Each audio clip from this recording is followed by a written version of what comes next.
আল্লাহ তাআলা ততক্ষণ পর্যন্ত কোন জাতির ভাগ্যের চাকার পরিবর্তন করে না যতক্ষণ পর্যন্ত ওই জাতি নিজে নিজের ভাগ্যের চাকার পরিবর্তন করতে না চায়। 5 বছর পর মাহফিলের মঞ্চে ফিরছেন জনপ্রিয় ইসলামী আলোচক মাওলানা মিজানুর রহমান আজহারী। আজ শুক্রবার 27 ডিসেম্বর কক্সবাজারের পেকুয়ায় বৃহত্তর সাবেক গুলদি তাফসিরুল কোরআন মাহফিলে অংশগ্রহণের মাধ্যমে আবারও দেশের মাহফিলের মঞ্চে দেখা যাবে তাকে।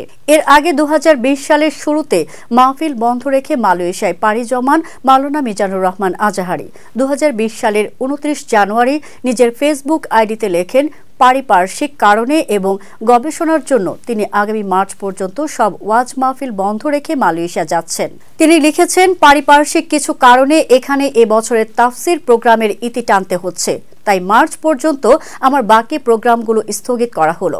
রিসার্চের কাজে আবারও মালয়েশিয়া ফিরে যাচ্ছে। আল্লাহ রাব্বুল আলামিন সুযোগ করে দিলে আবারও দেখা হবে ও কথা হবে ইনশাল্লাহ। 2020 সালে দেশ ছাড়ার পর গত 4 বছর আর দেশে ফেরেননি মাওলানা মিজানুর রহমান আজহারী। 5 আগস্ট শেখ হাসিনা সরকারের পতন ঘটলে 2 অক্টোবর দেশে ফেরেন তিনি। 1 সপ্তাহ দেশে থেকে আবারও মালয়েশিয়ায় যান। এবার 26 ডিসেম্বর দেশে ফিরে মাহফিলে অংশ নেয়ার ঘোষণা দিয়েছেন আজহারী। দেশের প্রত্যেকটি বিভাগে মাহফিলে অংশ নেয়ার কথাও জানিয়েছেন তিনি। দেশে ফিরেই ফেসবুকে এক পোস্টে মিজানুর রহমান আজহারী লেখেন, আলহামদুলিল্লাহ, নিরাপদে দেশে এসে পৌঁছালাম। দীর্ঘ 5 বছর পর বাধাহীনভাবে আবারও প্রিয় মাতৃভূমিতে তাফসিরুল কোরআনের মহতী আয়োজনে অংশগ্রহণ করছে। উদ্বোধনী প্রোগ্রাম হিসেবে শুক্রবার কক্সবাজারে পেকুয়ার বৃহত্তর সাবেক গুলদি তাফসির ময়দানে আলোচনা পেশ করব। এটি একটি ওয়ার্ম আপ প্রোগ্রাম। মূলত নতুন বছর 2025-এর জানুয়ারি থেকে বিভাগীয় সফর শুরু হবে ইনশাল্লাহ। তিনি আরও লেখেন, প্রতিটি বিভাগে একটি করে প্রোগ্রামে অংশগ্রহণ করার ইচ্ছা আছে। রাব্বে কারিম নব উদ্যমে এই দাওয়াতি অভিযাত্রায় যুক্ত রাখুন। আমাদের প্রচেষ্টায় ভরপুর বারাকা দিন।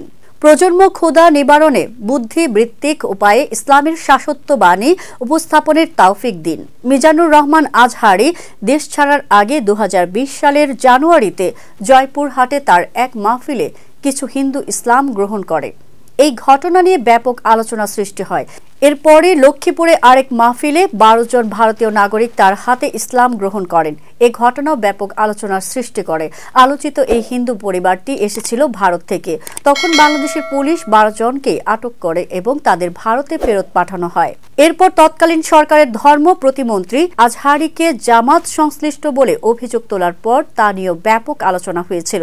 সেই সময় গণমাধ্যমকে মিজানুর রহমান আজহারীর এক আত্মীয় জানিয়েছিলেন, সবশেষ 2টি মাহফিলের সময় বিভিন্ন জায়গায় বাধার সম্মুখীন হয়েছিলেন আজহারী।